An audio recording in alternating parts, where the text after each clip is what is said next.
chapter number 12. Amen. Again, we thank God for you. Amen. And, amen. It is, grab your smartphone, your iPads, come on, your Bible. Amen.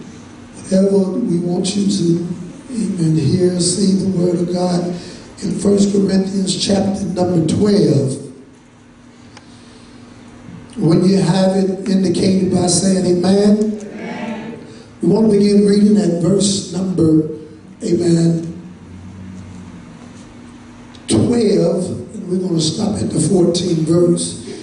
It says, for as the body is one and has many members, and all the members of that one body being many are one body, so also is Christ.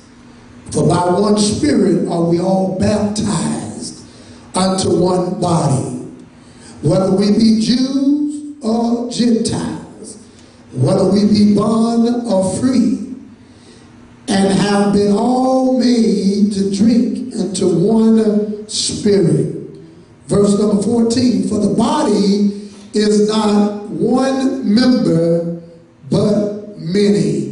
You may be seated in the presence of the Lord. For the body is not one member, but many. Those that, amen, I love the Bible. Let's turn back to the book of Ecclesiastes. Book of Ecclesiastes, chapter number 4.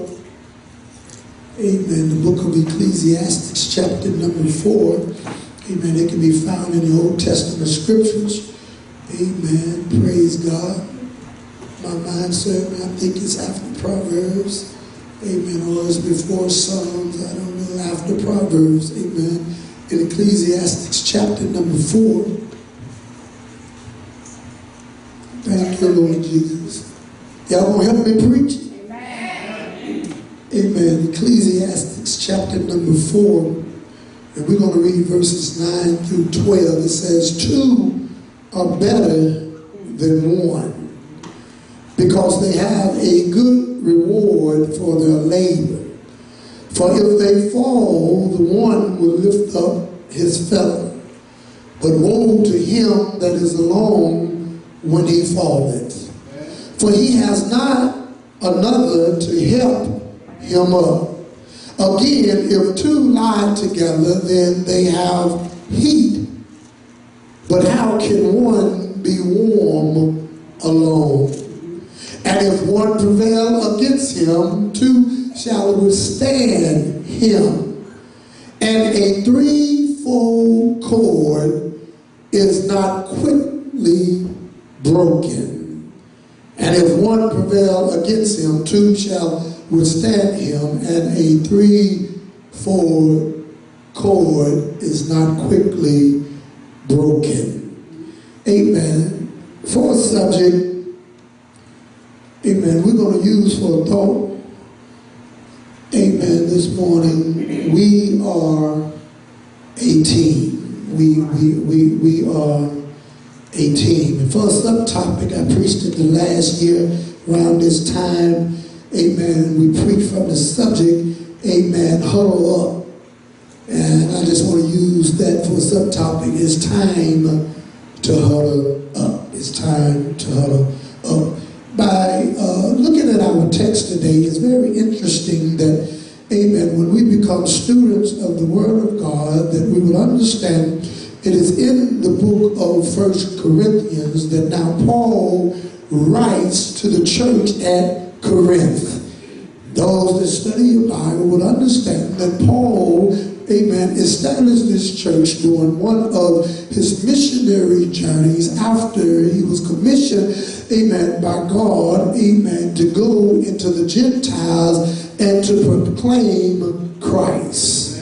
It is here in the book of Corinthians now, Paul, amen, write to those, amen, at Corinth. And the Bible says that he, amen, wrote unto those that are sanctified in Christ Jesus. He wrote to those that were called to be saints. He wrote to those, amen, in every place that call upon the name of the Lord. In other words, here Paul, when he speaks to those at Corinth, amen, he speaks to a particular people, and those are the ones that we're preaching to this morning, because whenever you're called by God, you must understand that the Bible teaches us that many are called, but a few are chosen. The Bible says that make your calling and your election sure.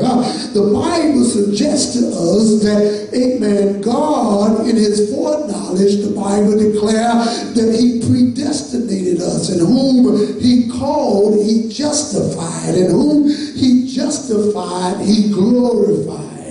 So we must understand, when we look at our text today, that Apostle Paul, apostle unto the Gentiles, he speaks to those that are sanctified. He speaks to those that are called. He preaches to those that are, called upon the name of the Lord Jesus. Amen. And what he speaks to them concerning, now he let them to know that I am an apostle of Jesus Christ. If anybody know anything, amen, about Paul, you would understand that it was there on the road of Damascus that Paul had an encounter with Jesus Christ. It was there, amen, on the road of Damascus when Paul, amen, was going to the high priest to get a letter, amen, to bring them bound, to kill anyone that called on the name of Jesus. You got to understand now, amen, that we're not just an assembly. We're not, amen, just a religious creed. We're not a social club or gathering. But what makes us who we are is because we have gathered today in his name. The Bible said whenever 2 or 3 are gathered together in his name, I am God in the midst. So we are a team. Amen. We represent the Lord and Savior Jesus Christ. What makes us a team is because we have been called by God. What makes us a team is because we have his name. And what I suggest to you, amen, the Bible said that whoever called on the name of the Lord, he said they shall be saved. In other words, they shall be, amen, delivered. Amen. We are the called out ones. We are the saints of God. I'm so glad, amen, that when I read my Bible suggests to me that what makes me a saint is not that I needed the Pope or the Catholic Church, amen, to endorse me. But what makes me a saint of God is because I've been called out by him. Now, don't you remember in Matthew chapter 16, when Jesus said that upon this rock, he said, I'm going to build my church. And he said, the gates of hell shall not prevail. When we look at the word church, what that suggests to you and I, amen, the church comes from the Greek word ecclesia, which means the called out one. Why we are a team is because we have been called out by God. Paul said that we was called out of darkness into this marvelous light. So when we see ourselves as God sees us, we would understand that we are many members but one body. We would understand that even though we are many, we are one, because we are all been made to be baptized in Christ. Look to your neighbor and say, we are a team. The reason why I preach this the way that I preach is because we're living in a time now that our adversary, the devil, he walks to and fro, seeking whom he may devour. Our adversary, the devil, he's out, amen, to conquer and divide. Because the Bible says to you and I that our enemy, he come for only to steal, kill, and destroy. When you understand that, then now when we look at the church of Corinth, you would understand that this church was gifted. This church was a church that had, amen, the Holy Ghost. This was a church that had the gift of the Spirit. All the gifts of God was manifested in the church of Corinth.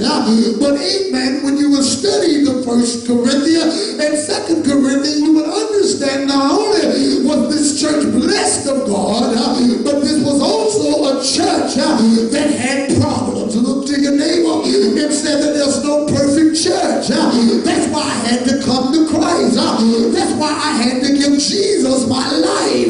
When you're looking for a perfect church outside, amen, of Christ, then we all are imperfect creatures. But we must understand that only in Christ that we are a team, because we have the same experience. Whenever we look at the concept of a team, can I take my time up in here? Amen. A team is extremely important to the success of any team. In other words, teamwork is extremely, amen, important when it comes to the success of any team. When it comes to a team, what makes a team is not the fact that we have a roster. What makes a team is not the fact that we have 11 on the field. Amen. But what makes a team is because we understand the concept of teamwork. And that's what, amen, the enemy have did in the church. He have brought division. He have brought schisms in the church because he understands that whenever we become one, whenever we operate in unity, then there's no weapon formed against us that shall prosper. Look to your neighbor and say, we are a team. We're many members, but we're one. But we have the same goal. And we're all striving that we will fulfill God's purpose, His will and destiny for our life. But if we're going to come together, we must understand the importance, amen, of coming together in the name of Jesus Christ. I didn't come to church in my own name. You didn't come to church in your name. But we came together in the name of Jesus Christ. And because He's here today, He has said to you and I that whenever we gather together in His name, He said, I am God in the midst. Look to your neighbor and say, it's time to huddle up. Can I preach a little bit in here? Look at, amen, the text today in 1 Corinthians chapter number 12. Because if we're going to be a team, we must understand that we must have the same goals. We must have the same purpose. We must be going in the same direction. Whenever, amen, you have two that's going in different directions, then that is division. But you got to be headed in the same direction. So now Paul, he writes unto the church of Corinth, as I said in my, amen, preaching, that this church was gifted, but this church had a whole lot of issues. Amen. This church was divided. Families were separated among themselves. When you study the church of Corinth, it was even those in the church, amen, that was involved in sexual, amen, immorality. It was those in the church that had gifts, but they had tendency to look down on those that seemed to be less gifted than them. But Paul writes unto them, and he began to give them the concept of teamwork, to let them know that even though you are many members, but yet you are one in body. He said it doesn't matter what, amen, your nationality is. It doesn't matter where you come from. It doesn't matter whether you're black or white.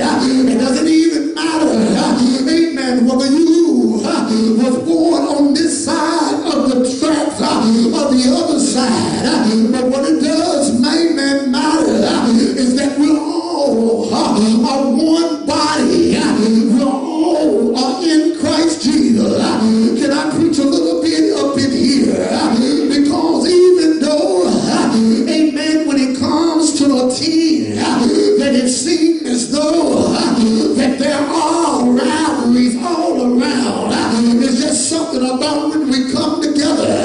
That's why the Bible declares how good and pleasant it is for the brethren to dwell together in unity.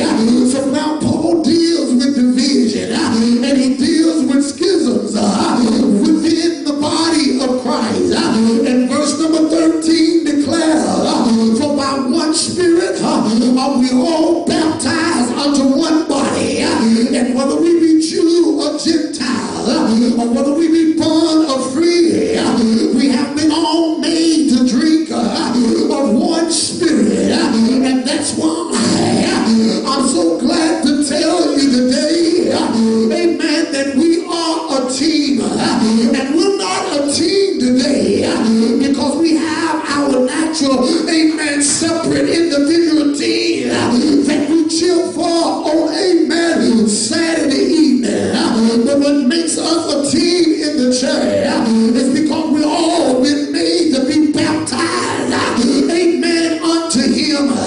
Amen. When it comes to the church, when it comes to the one that God has purchased with his own blood, we must understand that what makes us a team is because we all can identify with the same old thing. How many out there can declare that I've already been to the water and I've already been baptized and I feel alright? But sometimes when it comes to teams, we try all kinds, amen, of strategy to try to go forward, amen, to try to make it work. We got all kind of auxiliaries that seem to bring division. You have the praise team, you have the worship leaders, you have the motherboard, the deacon board, you have the choir, you have the brothers, and even the sisters. But I come to tell you that no matter what you operate in, when it all comes down to it, we're all one in Jesus. And that's what God told me to tell you. He told me to tell True Apostolic Community Church that we are a team. And if we're going to win, we got to understand the importance of working together. We got to understand the importance of not being divided. Come on and say yeah. So then now, if we're going to win our teamwork, it must take high priority. It must be given constant attention. We have to remind one another that even though we're different, but yet we're one. Even though I don't dress the way that you dress, I'm one in the spirit. Even though I don't look how you look, I'm one in the spirit. And the only way that we can, amen, be able to go forward, we got to learn in times like these. We got to huddle up in the football world. It seems like today that, amen, grind out football is the thing of the past.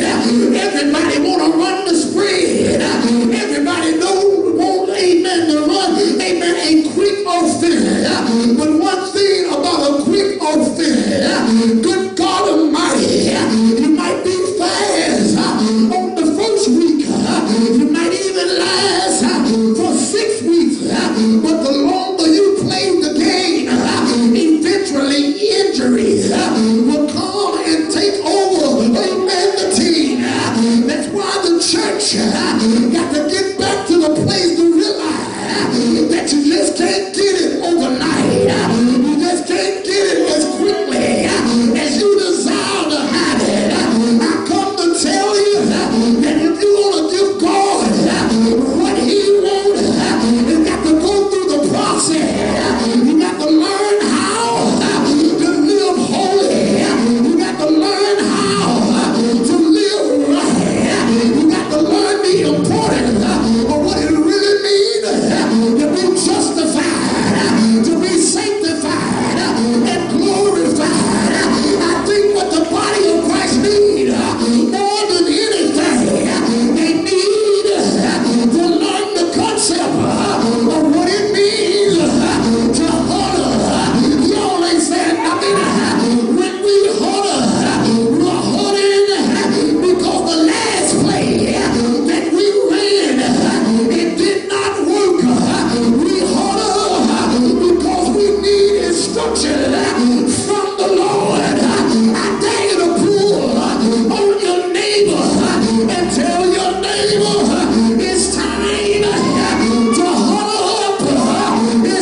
It means to crouch or to curl up or to draw one another together. And that's why God, he helped me in Ecclesiastes chapter number 4. Read it, it's in your Bible. Good God Almighty. But notice here what the preacher said. And it's important today to hear the preacher. Because the Bible declares how can you hear without a preacher? And how can he preach unless he's been sent? And here's Solomon now as he writes Ecclesiastes. It's very interesting to know that Solomon was the king of Israel during the time of peace. He was the king of Israel after David, his father, had went off the scene. David desired to build the Lord a house. But God told David that you can't build it because blood is on your hand. But he looked at his son by the name of Solomon, and he said, Solomon is going to be able to build the house of God because Solomon is a man of peace. I come to tell you, when everything is working for you, when the enemy seems to be distant, that's not the time to flourish in your own self.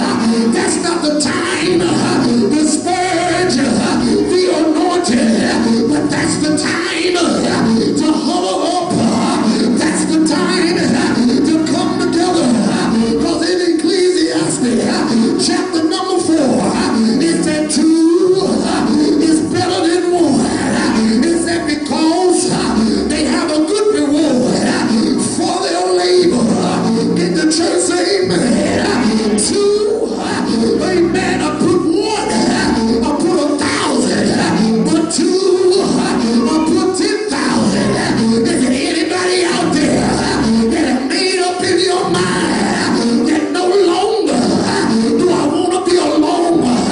No longer as I'm operating on the principle of 1, but now I want to come and huddle up. I want to come and learn how to pray. I want to come and learn to fast. I want to come around the word. That's what Solomon said. Hallelujah. For if they fall, the one will lift up his fellow. But woe to him that is alone. Because when he falls, there's nobody to help him up. I come to tell you that we are a team. I come to tell you that it's time to hold you up. When I look through the eyes of God, I can see God in eternity. I can see God when he began to get his team together. He created everything. He made the heaven and the earth. He began to get his team. Good God Almighty. He had cherubim. He had seraphim. He had the heavenly host.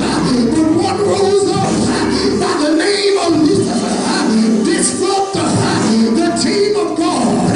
God said, I can't have them on my team. Keep them out of heaven, down to earth. But I'm so glad that God looked through time and saw Adam. You always said nothing. When he made Adam, he said, this is the team that I'm going to make. But Adam, he sinned in the garden. And God, he huddled up. He said, wait a minute. There's nothing wrong with the team. There's nothing wrong with what I ordained. But what's wrong? They got to learn to huddle. They got to learn how to work together. So they came together. No, they said nothing. And they came up with a plan. What I'm going to do, I'm going to call Abram. I'm going to tell him I'm going to bless him.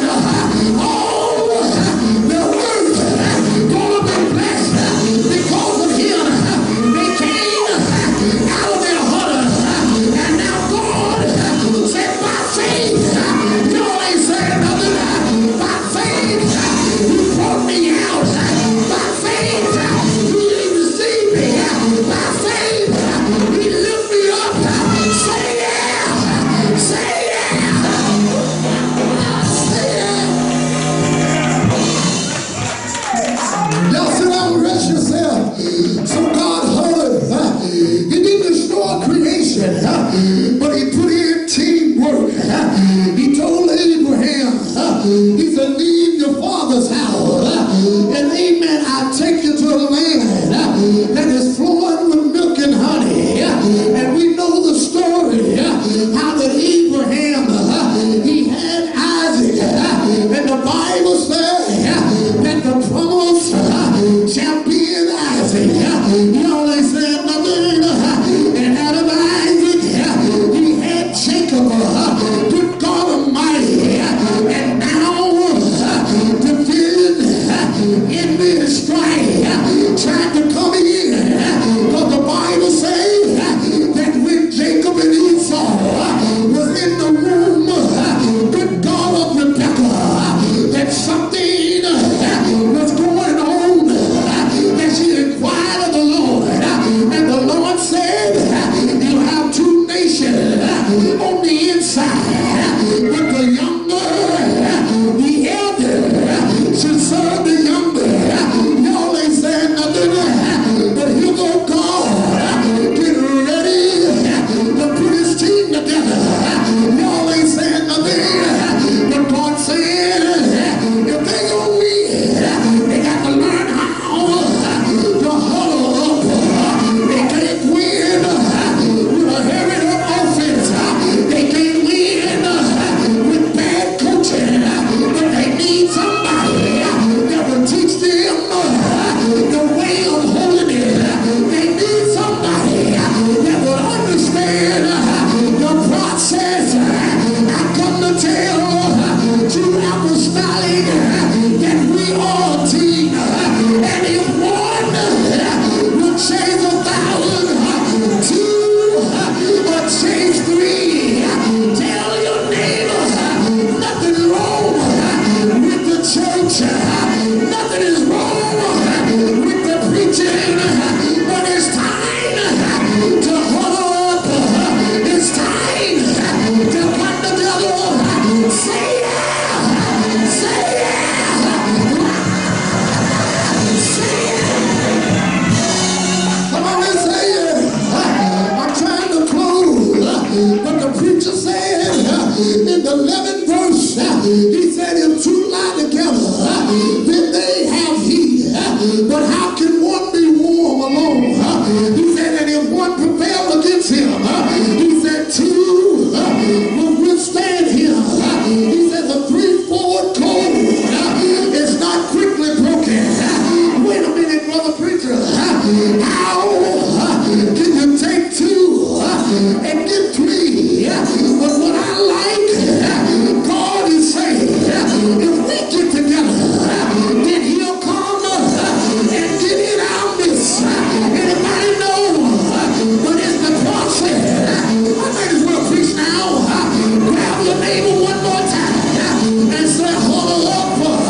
that they're a team. Amen.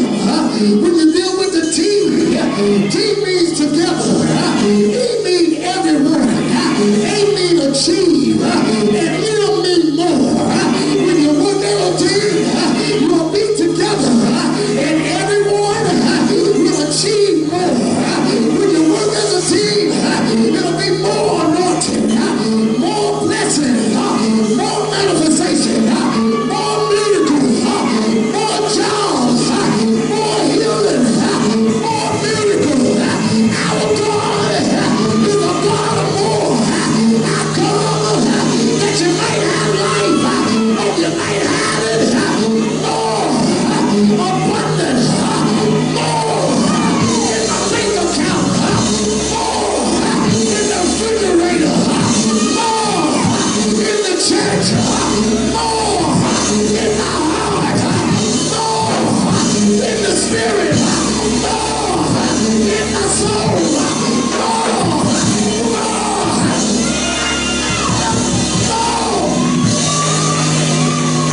He's more. He's more. But you got to be a team.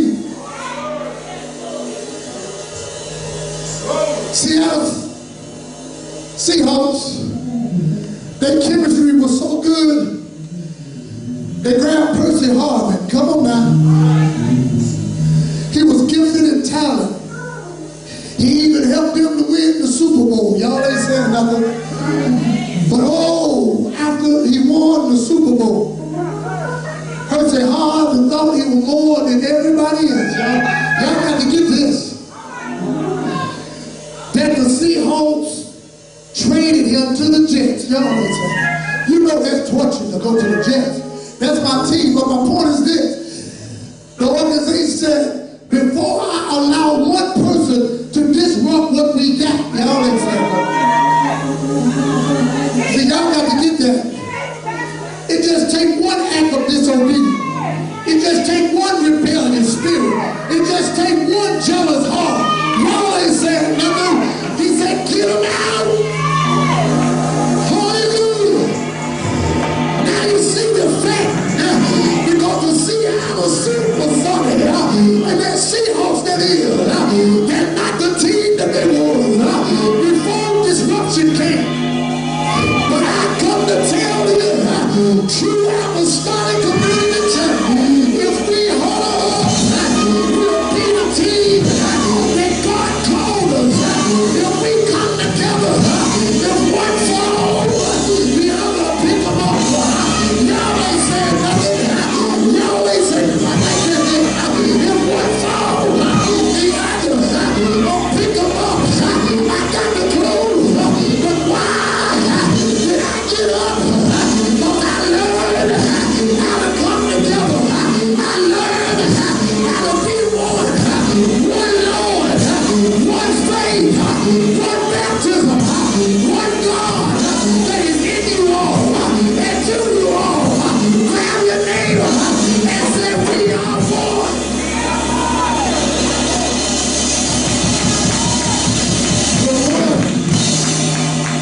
We're one. We're one. We're not divided. There's no rivalry in the church. Come on now. There's no iron bowl in the church. Come on. There's no egg bowl in the church. Come on. Yeah. We wear the same shirt to show unity. I know we got the Alabama, but I told you it was a setup. Come on. Because even though we're many, we're many. I love the title. We're many. But in the church, he says, we're one. Because we all have passed through the cloud and through the sea. Come on. We all came out of the world. Well, nobody born in the church. We all was born in sin and shaped in iniquity. Come on. We all had to hear the preaching and the truth of the God. We all got to go down in Jesus' name and get the Holy Ghost. Come on, somebody. They all passed through the water. When did they do it? What made Israel mighty? They all had the same They passed through the water, the Red Sea, and the cloud down there, and they had a testimony that it was God that brought me out of Egypt. Come on. Hallelujah. I don't care how big and bad you think you are. It was God that delivered you